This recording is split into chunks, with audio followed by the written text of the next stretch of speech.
So welcome. I think we're going to get started. Welcome to our monthly speaker series with Pelican Harbor Seabird Station. Have all of you been to a lecture here before, or any first timers? Nice, welcome. So we have these monthly, and I just wanted to say a few words before we get started. This is an extremely exciting time for Pelican Harbor Seabird Station. We are breaking ground at our new hospital on Monday, which has been a long time coming, like to the tune of 4 years. So we finally got our building permit. We started in March doing soil remediation, which Alan will talk about, because archaeological work is part of that. And I just wanted to remind everyone too that next week is Give Miami Day. It's our biggest fundraising time of the year.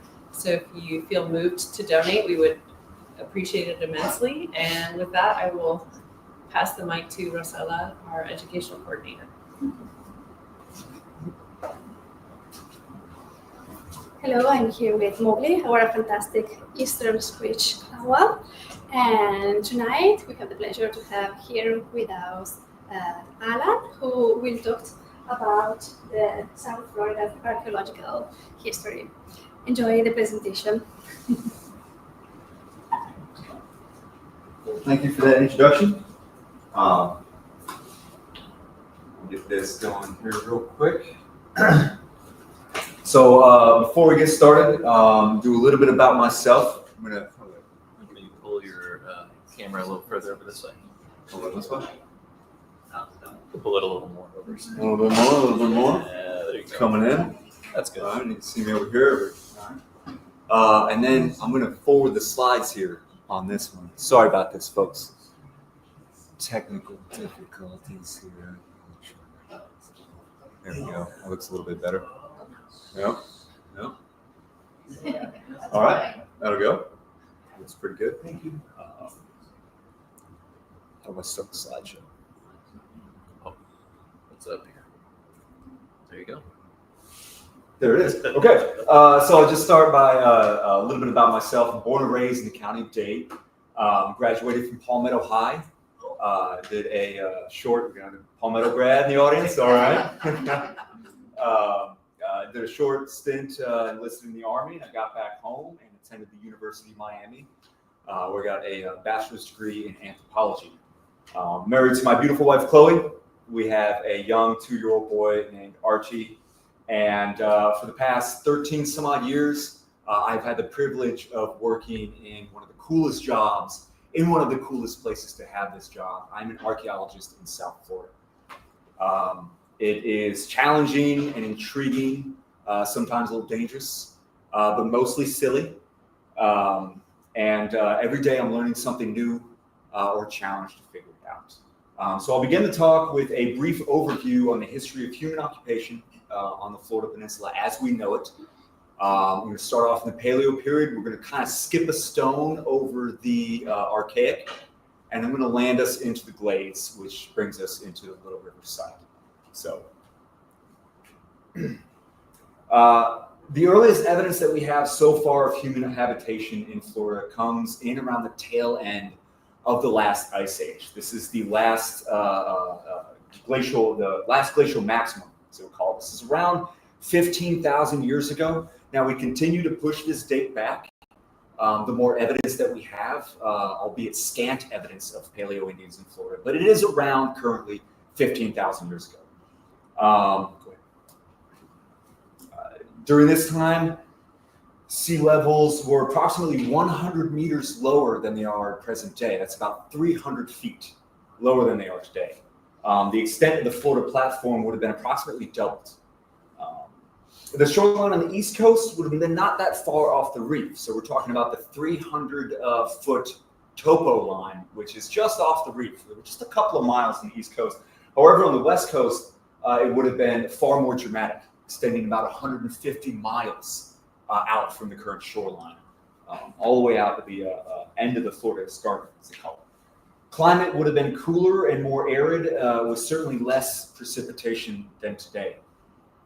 The interior of Florida, including the present-day Everglades, would have resembled something similar to the African savanna of today. There was broad, open grasslands and prairies that would have dominated the interior. Freshwater was scarce. The rivers and lakes as we know them today simply did not exist. Perhaps Biscayne Bay would have been a low interior marsh at this time. Maybe seasonally it held water. Maybe it had at its lowest point a little bit of fresh water. But the Keys would have been a highland ridge. Certainly Palm Beach, with its 30 feet of elevation at the golf course today, would have appeared as a series of cliffs from a lapping shoreline some 2 miles out. It would have been entirely different than what we know today. Now, inhabiting and roaming across this savanna-like environment would have been all your Ice Age favorites. We had mammoth, mastodon, American camel, Florida lion, cave bear, short-faced bear, saber-toothed cat, dire wolf, giant armadillo, giant sloth. They were all here in Florida. And far south as Cutler Ridge, as a matter of fact, is the furthest south we have evidence of mammoth, dire wolf, and a giant sloth. It's very interesting. Go ahead. Now, the first Floridians would have been nomadic hunter-gatherers, following the migration patterns of the game throughout a vast Florida plateau. The material evidence of these first Floridians and these first people is very scant, it's very scarce. A lot of it is localized around freshwater access that existed at the time, namely our springs. So Little Salt Spring, War Mineral Spring, Wakulla Spring, Silver Spring, and so on. These were hotbeds for paleoactivity. Outside of that, we really don't have a lot of evidence. There is a good amount in the Big Bend region of Florida, but as you get further south, it just kind of peters out a little bit. Now, we are pretty far in the past right now, and I know I can't hang out here too long. I got to keep us moving forward. But I do want to take this time to talk about a really neat site. This is called Palm Beach Aggregates. Now, this was a rock quarry site on State Road 80, southeast of Lake Okeechobee. What they were doing here is clearing out vast areas, dynamiting limestone, running large drag lines, and just simply pouring out the limestone, something that's been done in Florida for many, many, many years. So we were here and we were investigating a late Archaic, early Glades site, including some burials, when we were walking around in one of these big pits that they had opened up, just kind of kicking around rocks and joking around. And we realized the rocks we were kicking around were fossils. And when we finally adjusted our eyes to the scale of the fossils and the bones that we were seeing, we realized this was a special site. And what we ended up uncovering were mammoth, horse, and bison bones dating back to approximately 18,000 years ago. It's a little fuzzy, but this is the site here. So it's in and around the Loxahatchee area, southeast of Lake O. This was 10 feet below the surface, and this was beneath what was the Everglades. So as you got beneath the layers of sediment, you got beneath the glades muck, and then the marl, and then there was sand, beach sand, and a whole bunch of sea turtles, and then underneath that was the land of the mammoth, the horse, and bison. Now, we did find a fragment of bison bone that had some butchery marks on it, and we tried desperately to tie in a human connection to this site, but we just couldn't do it. And with one fragment of bison bone, you need a lot more evidence if you want to prove a paleo site than that. But it was very tantalizing, and this is obviously a talk for another time. So we'll continue on. So the Paleo period gave way to the Archaic period of Florida. And this transition out of the last ice age was one that was a time of dramatic climactic upheaval. Pretty much through the Paleo into the Archaic, you've got times basically where the entire climate of the Earth is changing. In most areas, all traces of the Paleo landscape that we have today are completely erased. Rivers without water became rivers without borders in a very short amount of time. Probably in the span of single lifetimes. You saw dramatic changes in the landscape. The gyres and the engines that drive climate were changing and creating dramatic stresses on all living creatures at the time. Sea levels oscillated but steadily rose over the centuries. So in fact, scientists have calculated the rate of shoreline transgression on the Gulf side averaging 20 to 30 meters per year. So that's approximately 90 feet of shoreline loss every single year over thousands of years. that the shorelines come. If we can go back one more slide, is that 2 more slides, approximately 3 more slides, 4 more slides, 5 more slides. There we are. Here we have on this Gulf side. This is where the greatest shoreline receding is taking place, and it's because the Gulf side, and the Gulf of Mexico, is a very low gradient. So it's not the fact that sea level is rising so fast everywhere. It was so dramatically represented there because it is just such a low slope heading up into the Florida escarpment. But go back here. Yes, sir. So just to give you a little example, if you were a Paleo-Floridian, your lifespan was pretty short. You probably lived to the ripe old age of 40, and then you got by a saber-toothed cat or something. Something bad happened to you at that point. So in your lifetime, you would have seen approximately 2,400 to 3,600 feet of shoreline lost on that west coast. Would have been dramatic there. So along with these dramatic shifts in climates, the early Floridians obviously had to adapt. They became less specialized in hunting the big game because the big game was going away. They were becoming extinct. So they began exploiting more and more smaller game. These nomadic tribes that were traveling with the migrating herds of animals gradually shift to a more sedentary and stationary lifestyle. These hydraulic systems that would dominate South Florida for the next 6,000 years were beginning to form. They were in their infancy. The glades were forming. These rivers were forming. And humans were beginning to exploit these freshwater systems as they were forming. It's around the later part of this time that we see the beginnings of monumental architecture. They began to build mounds, began to build on top of mounds, on top of things. So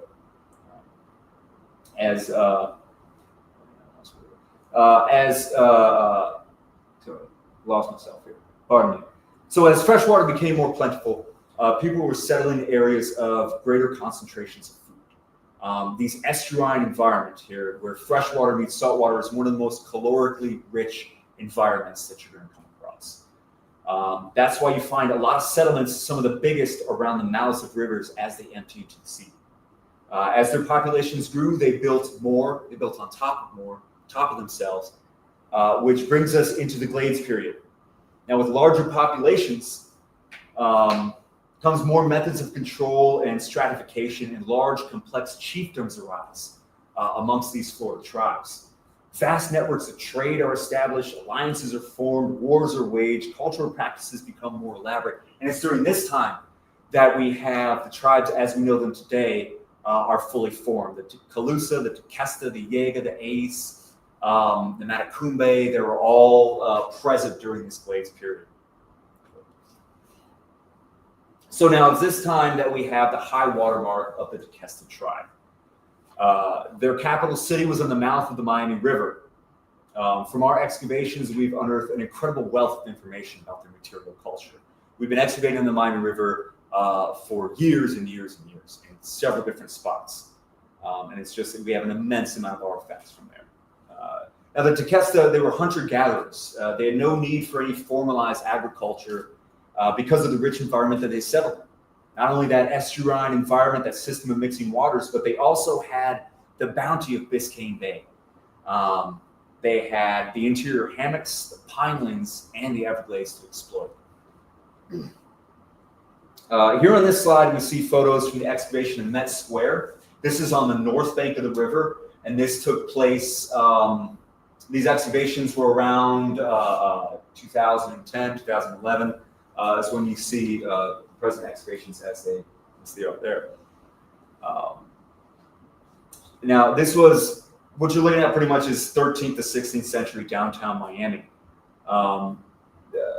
We had thousands of post holes on this site. And they're represented here, outlined in chalk in this sort of negative photo. It gives you an idea of kind of where they were laid out. And these post holes were holes that were dug into the limestone rock, and they held a post. So what you're seeing is a prehistoric layout, a tangible schematic of a prehistoric village hewn into the bedrock. These are foundations of structures. And here on this slide, these are PVC pipes that we stuck in these. So when you're on the ground and you're sitting there, it's very hard to get an idea as to where these lines are going, where these structures are, and what they look like.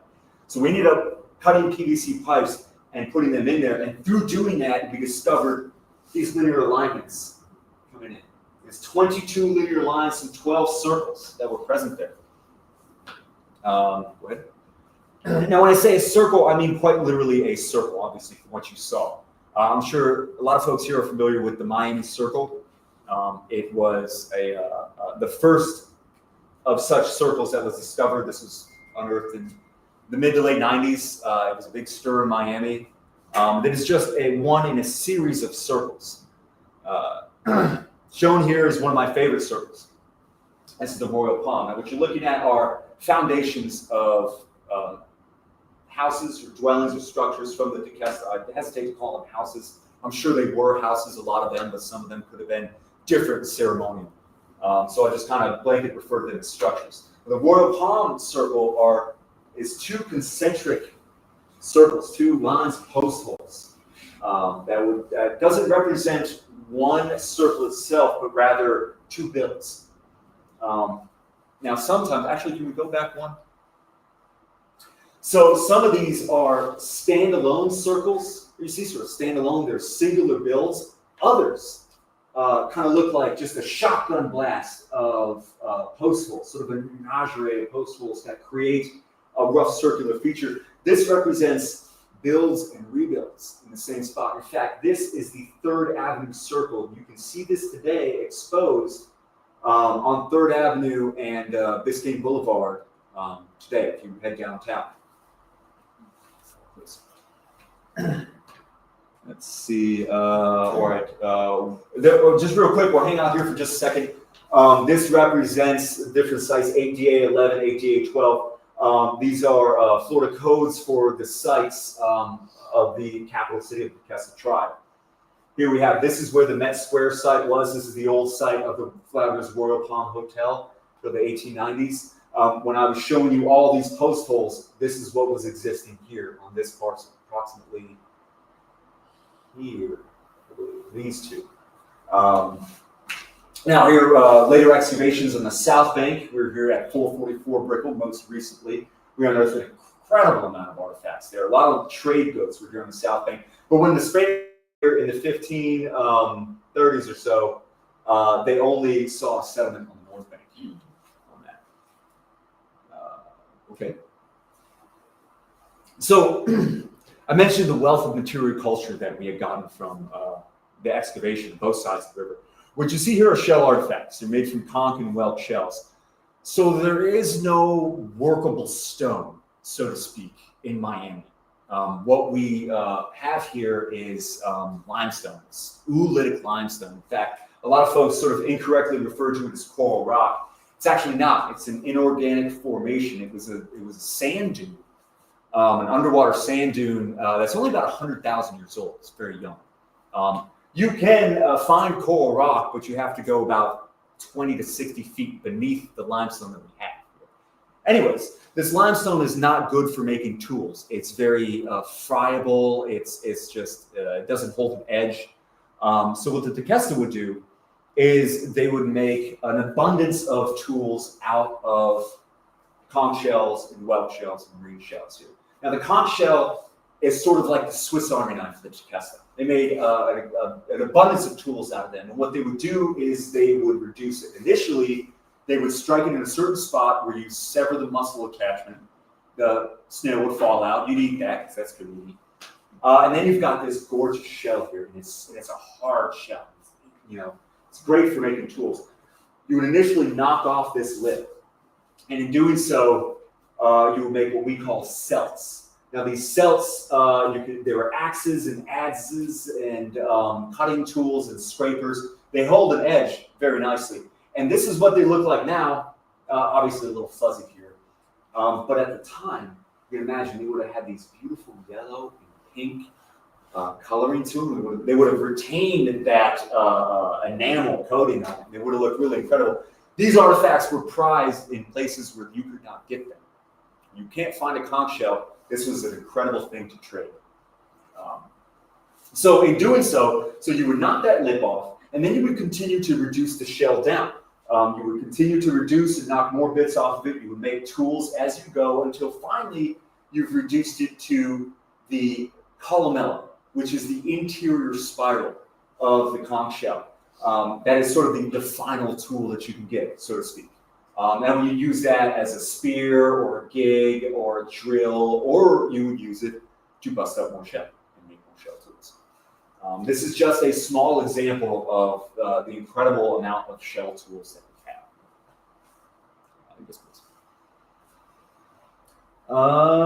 So this is very interesting here. Possibly 3 to 4 times as many artifacts they made from shell and bone they were making out of wood and plant fiber.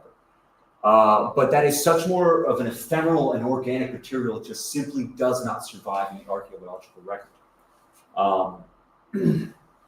It's a very rare set of circumstances that we do come across these artifacts. And it would have to be in a very waterlogged environment, void of oxygen and light. And you only get that in some of the deepest parts when you can excavate it.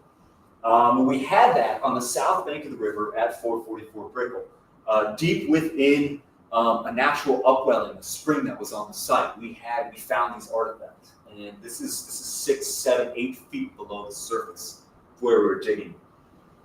We have possibly a mortar, a grinder, or maybe a club. These are fire starters, or the base of what would have been a bow drill to start a fire. So that bow drill is kind of similar to how, the classic, hollowing over and like doing the stick. Bow drill would have been a more elegant way to do that. And we had on this base, we would have the wood, the shaft would have entered here and then created friction, wood on wood, and a little bit of kindling to start the fire that way. Found a number of these. The coolest one is this. This is plant fiber cordage. This is a rope that the Tequesta made. It is one of the coolest things I have ever held in my hand and had the opportunity to. And obviously, as soon as you pull these out, they immediately begin to decay. So we had a very limited amount of time. This guy here, he's kind of taking around showing people, but that immediately goes into a bag with the same water that we got it from. And then that is taken back to the lab, and then they go through a process of preserving it, however the lab does. All the science I don't understand. It's just 5 days a week. So the most abundant artifacts that we do find here on prehistoric sites in South Florida are fauna bone, animal remains of what they ate, bones here. There's another reason why being an archaeologist in South Florida is so cool, because there are a lot of places where this simply does not preserve, where you don't have any of this, where you only have little bits of stone, little flakes, and that is the only evidence that you'll see. But what existed on those sites was an incredible amount of animal bone. Now we have that in preservation here because of the limestone that we have, largely because of limestone. That oolitic limestone is made up of calcium carbonate, and as it percolates through the soil, hits that limestone, it sort of creates a solution in the soil that yields preservation here. Once again, on science. So what you have here is you've got the portion of the diet of the Tequesta. You've got shark, you've got turtle, deer, a lot of fish. Predominantly, what makes up the faunal assemblage, as we call it, is sea turtle. Now, sea turtle was easy to get. They ate these in abundance. They would have been especially easy to get during mating and nesting season. They're big. You can pen them up nearby in the river, keep them fresh. They're meaty, arguably tasty. So that makes up the abundance of weight of our assemblage of bone. After that, you've got every mix and manner of fish. You've got inshore fish. You've got fish off the reef. You have pelagic fish. We had whale that we found there.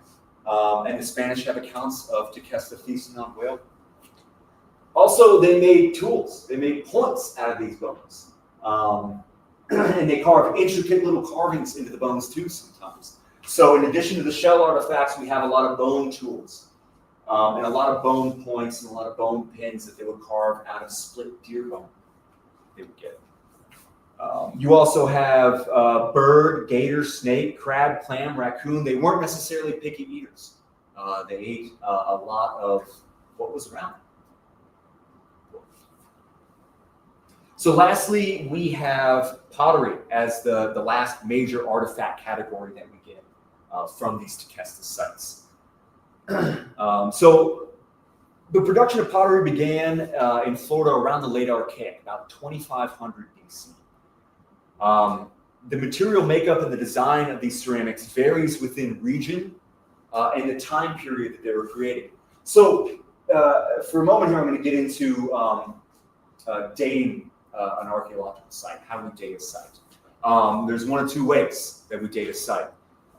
We take it out to dinner, get flowers. No, there's absolute dating and relative dating. Now, absolute dating is you get a piece of material, say charcoal, and then you expose that to some sort of destructive testing, that is radiocarbon testing, thermoluminescence, things like that. And it destroys the sample and then reads the atomic makeup of it, and then through the information and data gleaned there, you get sort of what we call an absolute date range. And that is a very narrow range that we can say, okay, this piece of charcoal was burnt at this time, give or take 70 to 100 years. We've had a lot of advances in carbon dating that it's become very specific. Now, the other way that we date a site is relative dating. I won't make a joke about that. That relative dating comes from these ceramic typologies that we have here.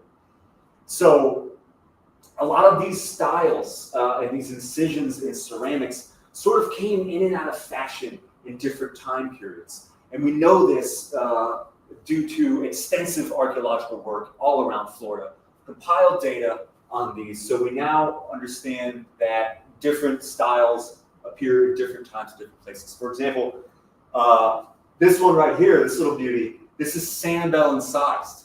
Now, sandbell incised comes from the southwest coast, and it's about 500 to 750 AD. That's a short amount of time span, but this came into vogue, and about 250 years later, they're like, we're going to stop making that. Over here we have glazed tooled. Glazed tooled is characteristic of a tooled rim, and that came into fashion around 1400 all the way into contact period, around 1600. So this is a way that we can sort of relatively date a site without destroying any samples using carbon dating. Gives us an approximate date range of what we have. So now you're familiar with the broad artifact categories. This finally brings us into our site, the Little River site. This is 8DA97. Now, this little code here is just an archaeological code. 8 represents the state of Florida. DA is Dade. And this is the 97th site recorded in Dade County in the state of Florida.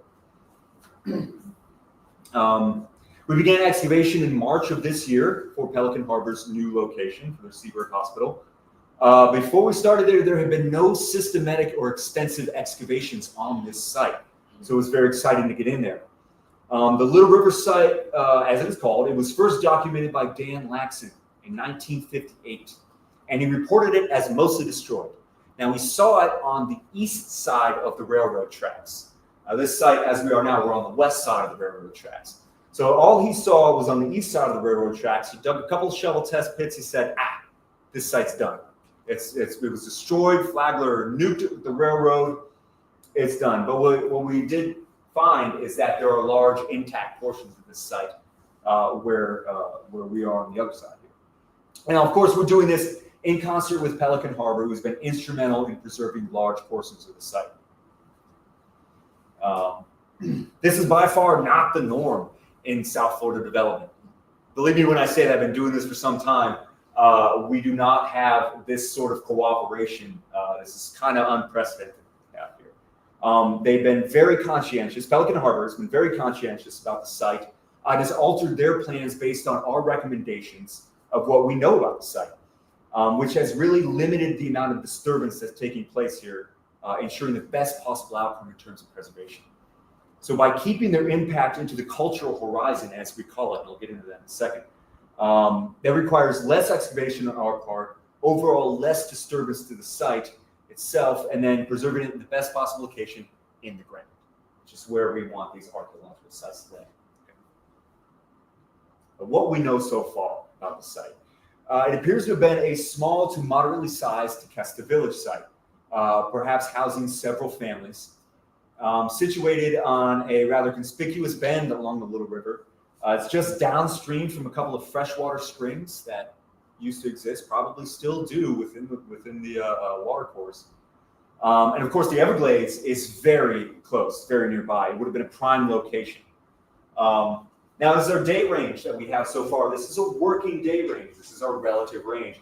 We base this upon the majority of the ceramics that we found on site. Glades 2 and 3, which is 750 to about 1600 AD. This is really cool. Okay, this is a 1925 aerial of the site, and next to it is obviously modern day. Now you see, this is, I don't want to get in anybody's way. This is 2nd Avenue. This is Northeast 2nd Avenue right here. This is the railroad tracks, and here is our site. This is where Dan Laxon first observed it, was on this bank. And the Everglades started essentially right here, just west of 2nd Avenue. These are two large transverse glades that fed into here. There's an open pineland. And this is where this would have been access to the Everglades here. And then you've got access to the bay. So it's a very prime spot to sit. Here, right there, is the El Portal Mount, which would have been contemporary with this village site, would have been their burial site, among other burial sites that they would have used here. So the El Portal Mount is a separate community. What is It's a separate community. Is that correct? well, You're acting like it's a different site. no. I said it would have been contemporary with this village site. It would have most likely been their cemetery across the river. So the Tequesta did have a belief, as many tribes do share today, of water being a sacred boundary. And a lot of times that mortuary sites were placed on the other side of water features from their principal village. So I got a really neat excerpt here from, I think we'll do another slide. Yeah, this is a really neat photograph. This is the area, this is the bend in the river. So we are east of the railroad tracks. You can see them here. This is about 1920s. And I'd like to read you just real quick an excerpt from a early settler in the area, Mary Dothet Conrad, settled there in 1892. Our homestead had 160 acres. It was near an upper fork of the Little River, part high pineland where we built our house and had our grove, and part lowland. Little River at our place wasn't much of a stream, and above us it petered out into the Everglades. But where Northeast 2nd Avenue bridge is today, there were some large springs that made Little River fine and deep below that place. And it would have been just truly a magical place to grow up there. She goes on to describe early life in Lemon City, and it's an excellent account of early day pioneer life, or rather late pioneer day life. You can find that in the journal Tequesta. That's really neat. Just wanted to mention that because it kind of sets it a little bit. So I mentioned this was a Glades 2 to 3 site, and we know this from the ceramic types we covered here. All of these, except for this vessel down here, fit in our Glades 2 to 3 timeline. You have Matacumbe incised. These are 2 sherds of Glades tooled. This is Key Largo incised. We also have Opa-locka incised, and these names are very familiar because they're obviously regional names. Not necessarily where they all are localized. It just is where they were first pretty much found and described. And it does so happen to be, where a lot of them are localized. Opa-locka, it's kind of all around the Opa-locka area, but you'll find Opa-locka down in the Keys. You'll find Matacumbe up here. You'll find Glades tooled on the West Coast. Now down here, this is very interesting. One of our premier volunteers unearthed this. This appears to be, I don't know, let me move this out real quick, make sure everybody can see it. This is one of the most complete sherds of pottery that we have on the site. This is a sizable piece. Now it appears to be pinched along the rim. That would be most reminiscent of something called plantation pinch. A plantation pinch is a very early style in glazed pottery. That's from 500 BC to 500 AD, approximately. Doesn't really jive with our later findings on the site, but we continue to excavate, so maybe we find an earlier component. This is the first one that we found. She did an excellent job excavating it, by the way. Go ahead.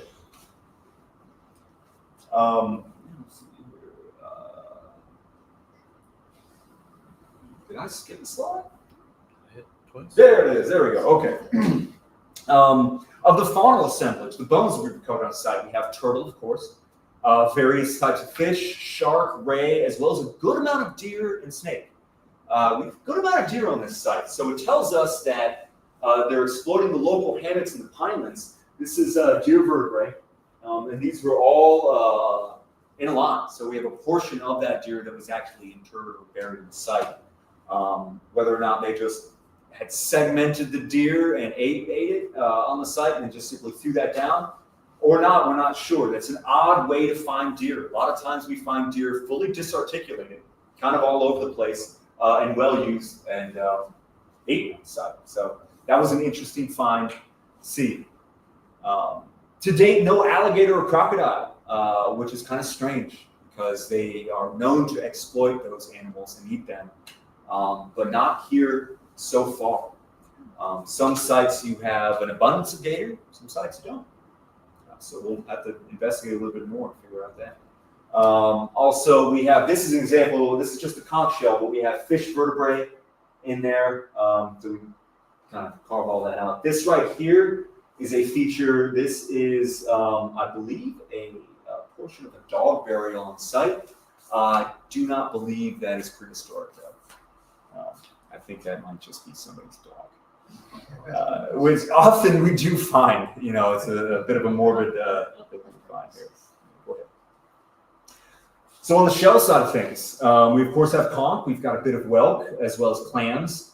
The shell tools we've come out, we've got a number of celts, and a lot of these curious artifacts. These are the terminal whorls, as I like to call them, the bottom of the conch shell here. These sort of bottom formations. Now they've already knocked off and reduced most of it, but they've left the bottom portion of the columella and a spiral. And this is a very common type of artifact that we find. Not exactly sure what they were. A lot of them were notched, so they might have been hafted onto something. A lot of them show a U-swing on the bottom.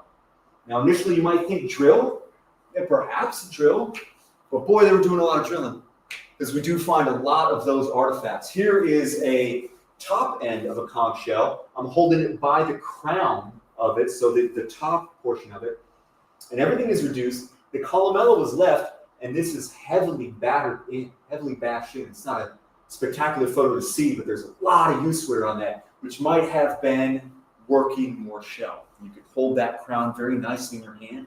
You can work more shell with that. We also have a lot of what we call shell debitage. This is just the unused remains of making shell tools. Up here is kind of a neat photo. These are 3 shark vertebrae in a line, sort of articulated shark verts as well as some clams. This is what our excavation generally looks like. As we excavate the units, we do something we call pedestaling artifacts. We keep them in place as we go down. So at this point, you're probably all wondering that, you know, we know what we found, but you're probably asking yourself, you know, how do we know where to dig? What do we do with these artifacts once we dig them up? How do we dig? So in most cases on a site, we will come in beforehand and we'll dig a series of shovel tests. We'll take samples of the ground in a systematic way, and that will tell us which tests are positive for material, how much material, and then based upon that data, we'll go back in and we'll place our units. However, it doesn't always work out that way. In this case, in Pelican Harbor's situation, we have where we need to dig already laid out. based upon the plans of the Seabird Station. So it's already done for us. It's actually pretty easy. There's not a lot of guesswork in that. So once we know where we're going to lay out our units, then we lay out our units. We do it in metric system. So this is a 2 by 4 meter block, and this represents a drainage structure, 2B, on this site. Now we delineate it out via string and nails.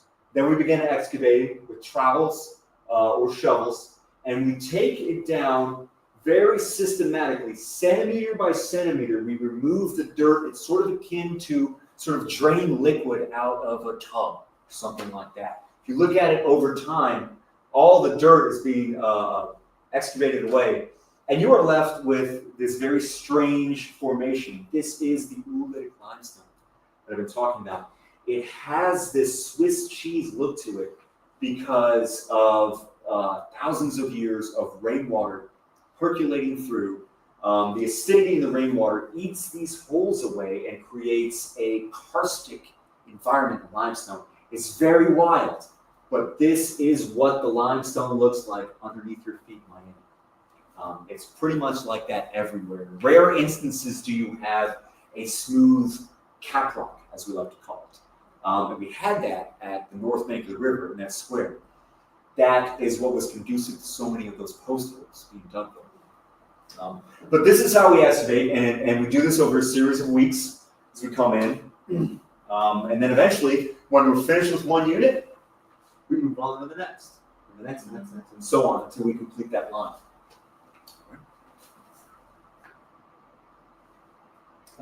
So throughout the course of our excavation, we record things that we come across. We do this anywhere from stains in the dirt to intentional formations of rocks, to clusters of bone and shell, etc., fire pits, things of that nature. We call these things features, and we have to record them as we go along. It's part of the responsible excavation that we do. Here, we've got a number of us. This is how we take measurements. We have a stick, we drive it into the ground, we put a string to it, and we have a line level, and we measure.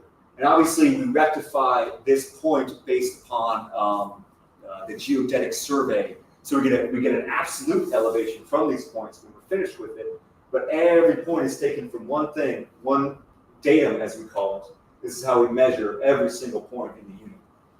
Over here, they are taking a point within the unit. So what we do here, if we want to say we found a little dog barrier here, and we need to get X, Y, and Z coordinates on it. We need to know where that exists in time and space before we dig it out.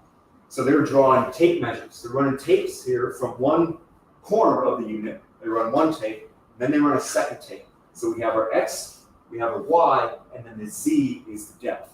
And through that, then we understand exactly where these things came from. Here's another photo of the dog barrier that we found. So it shows a good example of how we document features. Take a photo board, we'll have a north arrow, we'll have a stadia rod to sort of give you an idea about how big this is. This is 1 meter, broken down in 10 centimeter increments. Over here, we are drawing the soil profile.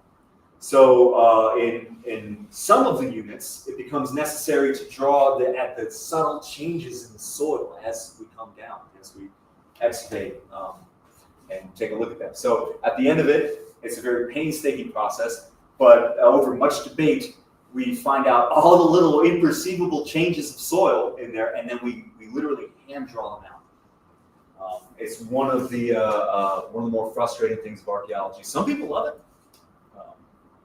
but I'm not one of those people. But now, when we remove the dirt from the screen, remove the dirt from the unit, it's taken to our sifter screens. We take it via bucket, dump it in the sifter. We shake that sifter.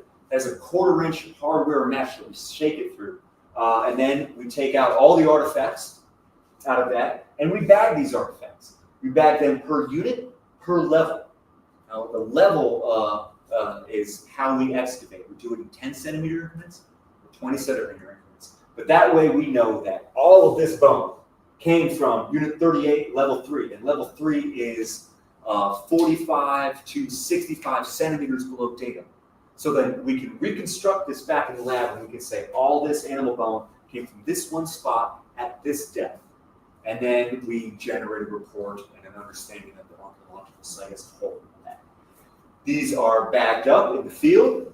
They're transported to the office. They're handled by top men at the Davy Lab. There's an actual footage of our lab. And then that is what happens at the end of the day with all the artifacts. So that is pretty much the full process of excavation from start to finish, from laying out the units, to excavating them, to moving the artifacts, bagging, cataloging, and heading to the lab. Of course, here, these are the unsung heroes of the day. These are the archaeologists. This is the crew. They're out there every day in every sort of weather. And they're the ones who are painstakingly documenting these artifacts. We have, of course, our volunteers that do everything that the archaeologists do. They don't get paid to do. You know, we're all out there in the heat. We're sweating it out. Sometimes finding just little bits of fish bone for weeks at a time. Just finding, we're sifting endless amounts of sand only to come up with just tiny little bits of bone. It's not all very exciting sometimes, but they're out there every day slugging it out. And I just want to give a special thanks to the crew, obviously, and certainly our volunteers who are with us nearly every day out there. So that concludes my talk for now. Guys have any questions thus far? Yes, ma'am. So is the pottery or the shard that Jessica found the oldest thing that you found from 500? If it is indeed plantation pinch, then yes, it is the oldest thing so far on site that we can definitively say that's the oldest.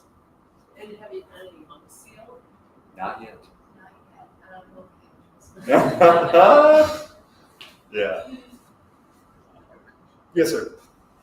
The Tequestas, did they farm at all, or were they just purely hunter-gatherers? Any evidence of that? We don't have any evidence of them farming. And a lot of that comes from the Spanish. The Spanish made no mention of them farming. I think they did mention them specifically not farming. They might have had a sort of a localized, I wouldn't call them farms, but sort of gardens, I would say. Areas where, you know, the Kunti was plentiful, and they would go to that, and they would sort of perpetuate the Kunti in that area, or the sea grapes, the berries, so on. But there was no standardized agriculture that Tequesta adopted. They didn't really see the need to, I don't think. They had the abundance of, you know, all of what South Florida could offer them at the time.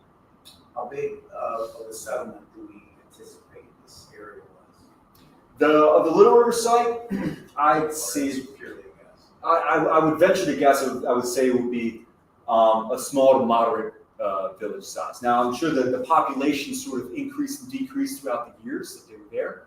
But I think maybe at its peak, different from we know on this side of the railroad tracks, I would say maybe 10, 15 families.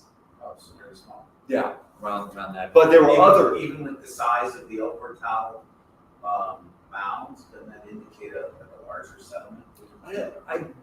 I don't think that mound was so big. I know it's obviously been reduced from what it was. To me, I drive by. It does. That mound has kind of a tragic story attached to it. It's been looted extensively and reduced from its original size. It was bigger than what it was, but we can venture to guess that there was, I don't know, certainly dozens of people buried in there. Now, that mound may have been solely for a different class of individual of the village site, so it may not be totally representative of the entire village that was there. And it also would have been used in a certain period of time and then maybe abandoned for a different site, a different mound.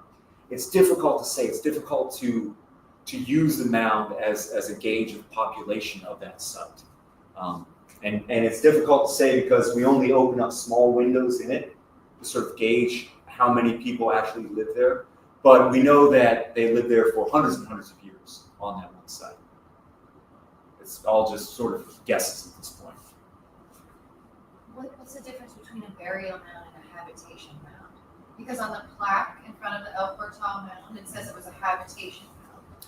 I Is think, that just to deter like people from?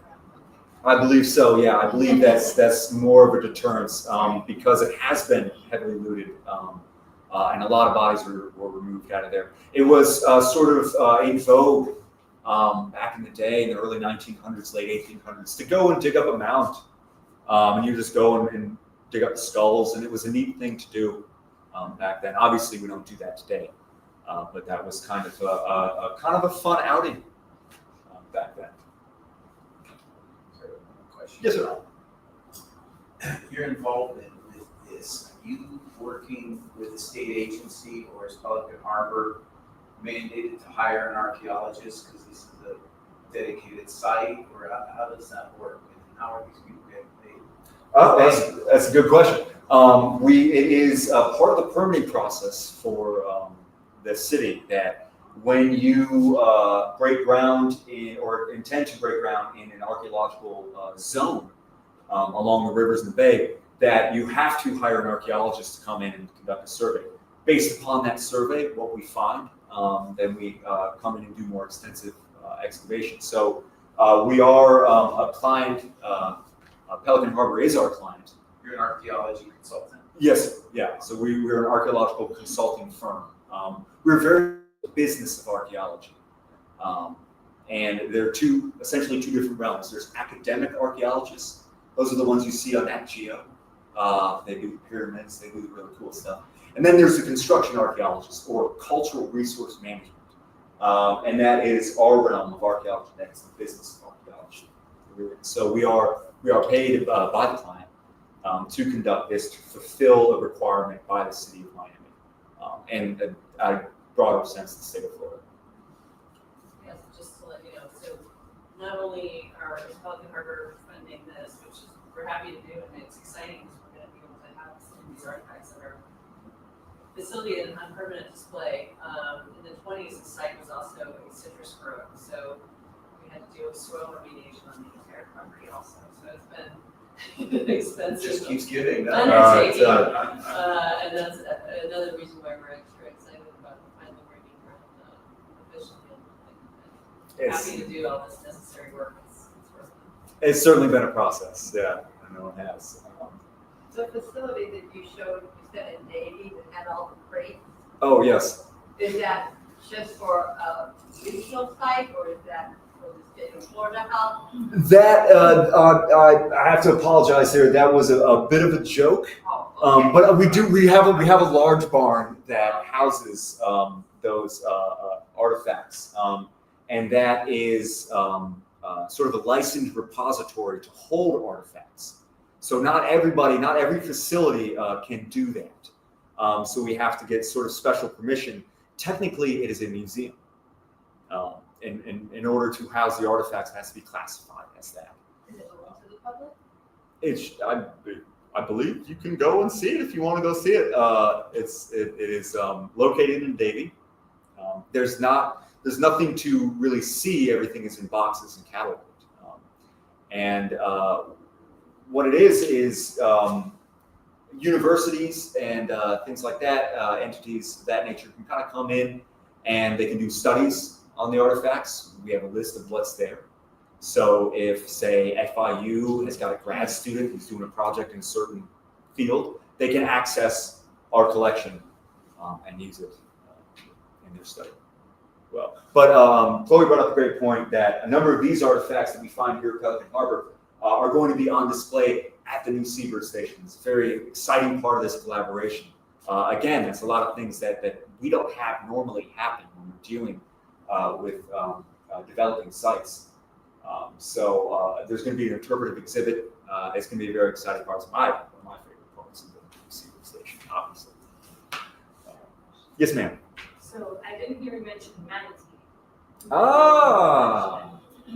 Very good question. Very good question. Yeah, you would think. Great food source. Yes, you would think manatees were excellent. Talk about how slow and plentiful sea turtles were. Yeah, we got Flagler penned up manatees, fed them to his railroad workers in the Cowpens area.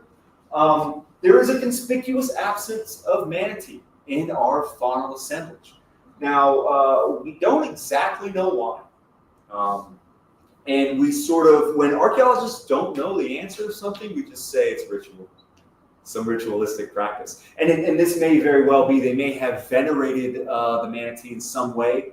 It's very dangerous talk that I'm getting into right now, because I really don't have the answer to it. But manatee is vastly underrepresented in the assemblage. That's a very good question. I think maybe they didn't know how to hunt them.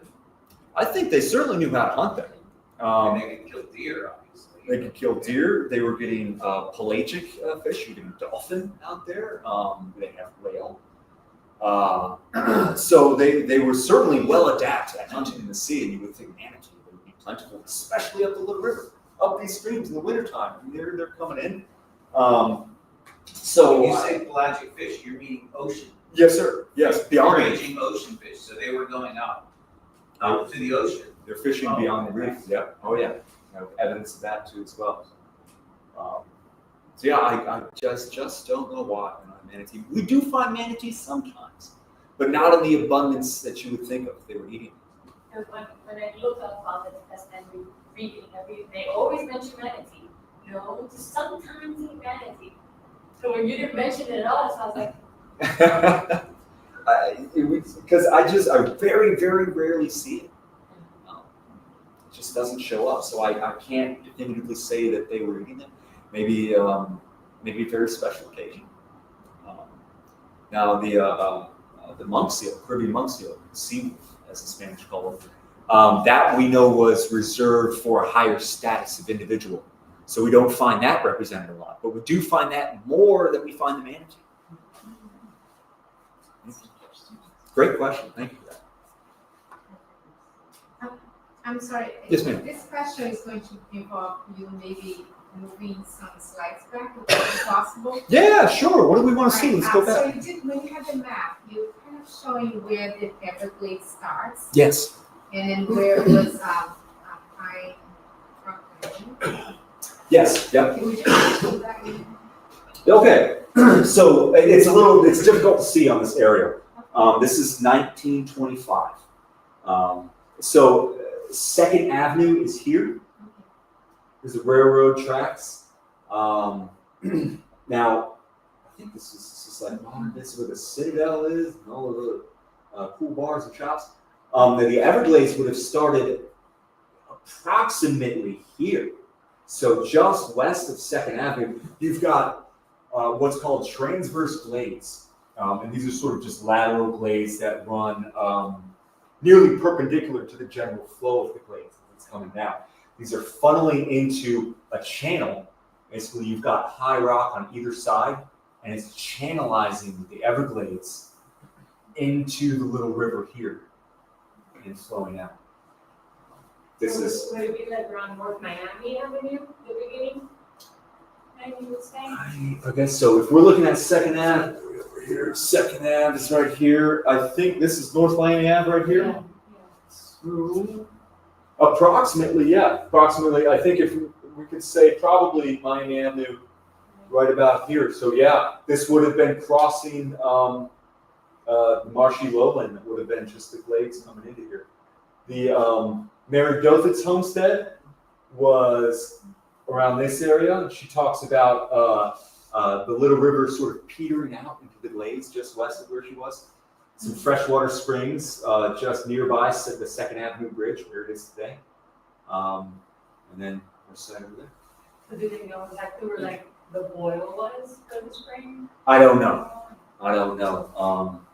I'm sure it's still there.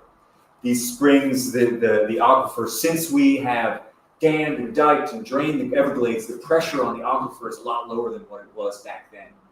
Now the springs are still represented. Sometimes in special areas in Biscayne Bay where they do exist, they still push out at low tide. It's a weak expression of what it was, but I'm sure that it still is expressing itself somewhere in this area.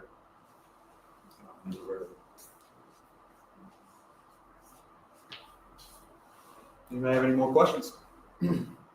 Yes, sir. Excuse me. what happened to Tequesta? There is no living relative to the That is a very interesting question as well. So the last remaining families of the Tequesta, as we know, left in the mid to late 18th century, the 1700s. They went down to Cuba when Spain ceded Florida to the English. They left because Spain was their ally. Now, what's really interesting in that, he said there may not be any living relatives today. However, if that population of the Tequesta Indians went down to Cuba, there may still be the genetic bloodlines of the original Tequesta within Cubans today. And those Cubans may be living back in Miami, which is a really cool thought. It's a very intriguing and tantalizing thought to think about. But I do believe that their DNA lives on, and it is in Cubans today. Could they start their own casino? I bet if they could sequence that DNA, they sure would. Yeah. Oh yeah, absolutely. It would be to the mitochondrial DNA because they did that research for the animals in Puerto Rico where they found like the tangled genetic ancestry of human mitochondrial DNA. Really? They did that in Puerto Rico. So. Wow, that's fascinating. I didn't know that. Well, I certainly hope that something like that is done or allowed to do. We are legally bound to not do any destructive testing on any human remains, at least that we come up with in the state of Florida. And it might be a national thing as well. But so far, we cannot do any sort of destructive testing. So any sort of like gleaning the DNA from it will essentially destroy a small sample of that human bone for the Tequesta. So that's kind of a bit of a legal roadblock that they have in sequencing their DNA, but I sure wish that maybe we can find a way around that. So that would be really interesting to see. Yes, sir. The article that you spoke about in the Tequesta journal, that's, you know which one? Sorry, the one more time, the Tequesta. On the Tequesta journal? Oh, on the Tequesta journal. Excuse me. I can find it for you. It's somewhere in my laptop right now, but I will certainly find it for you. Yeah, that is a very neat account of late day pioneers. Really cool. She talks about getting her canoe from the Seminoles. They call it Old Crank, and it was this long cypress log that was hauled out, and she would take it down the little river, and she would take it down here and then kind of tie it up and use an old Indian trail, she said. And it was so well worn, you could walk it barefoot. It's just really cool. Yeah, I'll certainly get that for you. It was like a rapid, right? The river had a very strong force water going into the bay because of the Everglades all coming like that. It may have had it at certainly at high water times, it would have been a stronger flow. I know the Miami River had rapids on it. I'm not too sure about the Little River, but Charles Simpson, who was a naturalist, settled in the Belmead area around the early 1900s. He did extensive surveys of all the natural communities of South Florida. It's an incredible read. Charles Simpson is also of Simpson Park on South Miami Avenue, south of downtown, one of the last remaining vestiges of the old hammock that was there. Man after Mountain Park. He talked about the course of these rivers, and he said a lot of them did terminate in sort of a rapids where that limestone gives way to the glades, maybe in higher flow times in summer flow. It would have been sort of a rapids. I think the Little River Conservancy on their website has a really interesting history of the Little River, and I think it does mention rapids. It does. Oh, okay. Worth checking out. Yeah, absolutely.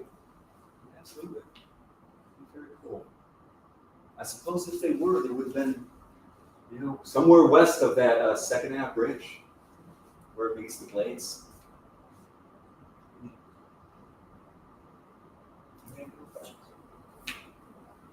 Well, if that's it, a very, very special thanks to Pelican Harbor. Thank you all so much for having me.